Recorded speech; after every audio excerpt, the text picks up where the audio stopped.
এবছর আমাদের এখানে এত সুন্দর সুন্দর গণেশ পুজো প্যান্ডেল করেছিল, আর গণেশের মূর্তিগুলো এত কিউট ছিল, কি আর তোমাদেরকে বলবো।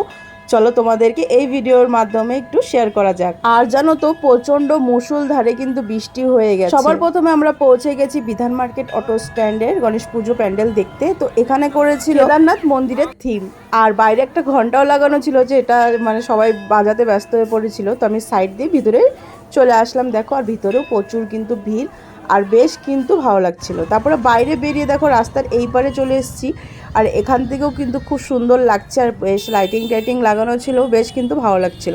কেউ বলবে একটু আগে এত বৃষ্টি হয়ে গেছে। তারপর আমরা ওখান থেকে বেরিয়ে চলে আসলাম হাকিমপাড়ায় একটা পুজো প্যান্ডেলে। এখানে কিন্তু প্রকৃতির পুরো মানে দৃশ্যটাকে দেখানোর চেষ্টা করা হয়েছে।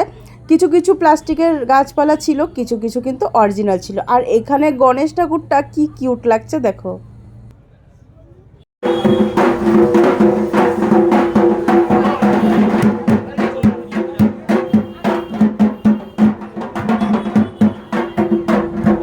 তারপর এই পুজোটা দেখে একটু এগিয়ে আসলে পরে আর একটা কিন্তু পুজো প্যান্ডেল রয়েছে, দেখো। এখানে কিন্তু গণেশ ঠাকুরকে কৃষ্ণ ঠাকুরের রূপ দেওয়া হয়েছিল, বেশ রাধা কৃষ্ণর একটা পুতুলের মতন মূর্তিটা লাগছে, দেখো। দেখতে এত কিউট, এত কিউট। আমার তো সব থেকে বেশি কিউট লেগেছে এই মানে মূর্তিটা আর কি। তো তারপরে এখানে কিছুক্ষণ থাকার পর তারপরে আমরা চলে আসলাম স্টেডিয়ামের গণেশ পুজো দেখতে। এখানেও প্যান্ডেলটা বেশ সুন্দর করেছিল, আর এখানে কিন্তু বড় মেলা বসেছিল। আর বৃষ্টির কারণে কিছু কিছু দোকান বন্ধ হয়ে গেছে, আর রাতও হচ্ছিল। তারপর আমরা মেলা টেলা ঘুরে চলে আসলাম বাড়ি। চলো তাহলে, টাটা।